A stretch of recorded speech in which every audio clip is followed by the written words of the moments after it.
Coucou, je m'appelle Agnès et je viens de Bellevue. S'il vous plaît, likez et abonnez-vous. Ma mère était femme de ménage dans un grand manoir et nous vivions toutes les deux dans une petite pièce. Ce n'était pas mal, mais je me suis toujours demandé comment étaient les autres grandes pièces. Une fois, quand j'avais 4 ans, je me suis faufilée à l'étage pour la première fois et je suis entrée dans une chambre chic.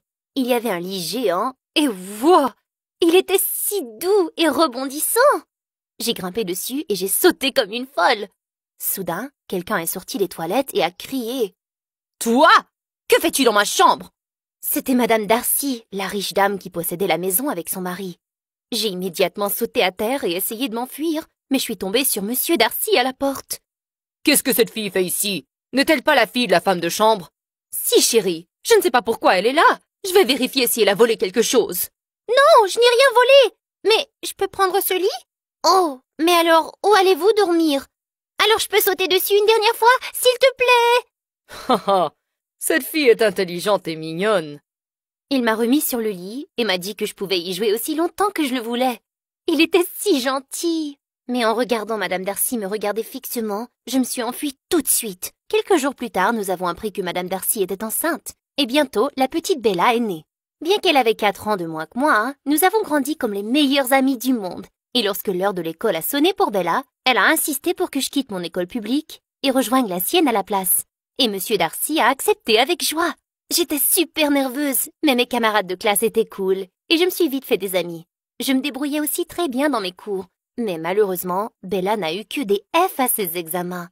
À partir de ce jour, j'ai commencé à aider Bella à faire ses devoirs, mais je me suis vite rendu compte qu'elle ne lisait ou n'écrivait pas à un rythme normal comme les autres enfants. J'ai essayé de parler à Monsieur Darcy, mais sa femme ne m'a jamais laissé l'approcher. Alors, quand Bella a eu encore de mauvaises notes, je suis allée avec elle faire signer le bulletin par ses parents. Monsieur Darcy avait l'air un peu contrarié, mais sa mère n'était pas du tout gênée. « Allez, chérie, elle a des années pour apprendre. Détends-toi. »« Mais, madame, je pense que Bella a quelques difficultés à apprendre. »« Ne te vante pas juste parce que tu n'as que des A. Tu n'es pas professeur. Ma fille va très bien. » Elle a même essayé de le prouver quelques jours plus tard à la fête d'anniversaire de Monsieur Darcy en annonçant que Bella allait lire un poème pour son père. Oh, la pauvre fille! Elle bégayait dès la toute première ligne et tout le monde la regardait. Je ne pouvais pas supporter de voir ma meilleure amie s'effondrer. Je me suis approchée d'elle et lui ai pris le micro. Je pense que Bella est très nerveuse aujourd'hui. Allez, lisons ensemble. Et Bella a murmuré « Je t'aime, Agnès ». Mais cet incident a attiré l'attention de Monsieur Darcy et il est venu à l'école le lendemain pour parler à ses professeurs, qui lui ont dit que Bella était dyslexique.